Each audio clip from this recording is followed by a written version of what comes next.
This is National Native News. I'm Antonia Gonzalez. A tearful and emotional reunion took place recently in Manitoba. As Dan Karpinchuk reports, a Scoop survivor was reunited with his Indigenous family after 50 years. Jonathan Hooker was taken from his family in 1975. He was 2 months old. He is from the Mosakahiken Cree Nation in northern Manitoba. His new middle-class white family moved to New Zealand when he was 18 months old. Hooker always knew he was adopted but was never able to locate his birth mother. That is, until an ancestry test, which led him to make contact with his half-sister who lives in Texas. So hopefully somebody else, again, will see this and hopefully maybe start looking for their family, or it'll give them some clues to reach out and help. Hooker had tried to find his natural family a few years ago on a visit to Canada, but without success. This time he was embraced by his biological mother, Patsy George, when he arrived at the airport in Winnipeg. I thought I would never see him again. He was only 2 months old when they took him away from me. And my other daughter, a month old. George also recently found out that Hooker was married and had children. She said she would see her grandchildren one day. It's believed that about 300,000 Indigenous children were taken from their homes in a government operation known as the 60 Scoop. Many were placed with non-Indigenous families across Canada and around the world. For National Native News, I'm Dan Karpinchuk.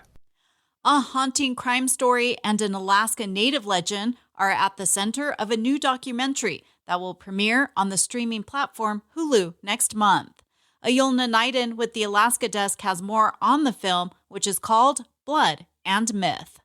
Blood and Myth looks into a real-life crime case that happened in Northwest Alaska over a decade ago.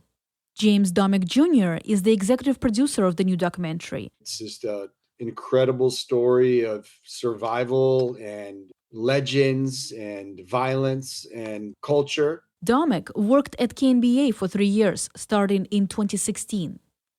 During his time there, a co-worker asked him if he knew any Alaska stories that would make a good podcast. Domick told him about Teddy Kyle Smith, an Inupiaq actor from Kayana. In 2012, troopers were investigating the suspicious death of his mother when Smith fled to a cabin and had a violent encounter with 2 hunters.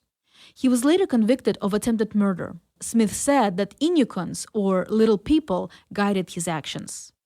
Domick described the incident in his 2019 audiobook called Midnight Sun. The new Hulu documentary is a movie adaptation of the audiobook.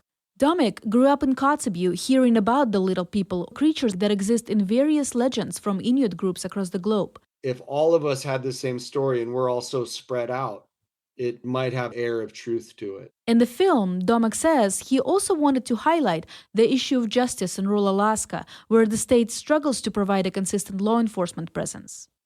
Domick says that Blood and Myth is a true crime documentary told through an Indigenous perspective, which is rare in today's entertainment industry. This is the type of story I wanted to see, and no one was making it. So I made it for me. Everyone else is invited to listen and watch, but at the end of the day, it's something I made for me. Domick has worked in film production, but being an executive producer in his own film is a first for him. He says he wondered if it was his story to tell, but decided to do it after talking to his family and elders in his community. In Anchorage, I am Alona Naiden.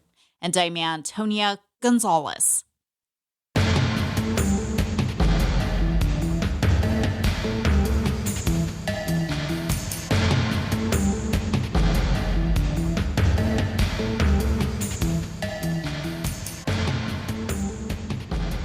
National Native News is produced by Kawanak Broadcast Corporation, with funding by the Corporation for Public Broadcasting.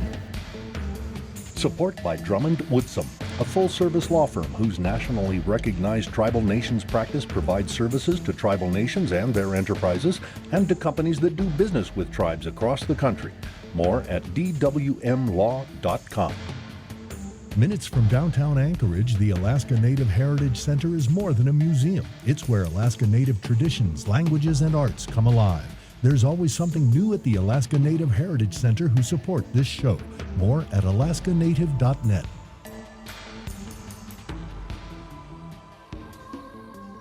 Native Voice One, the Native American Radio Network.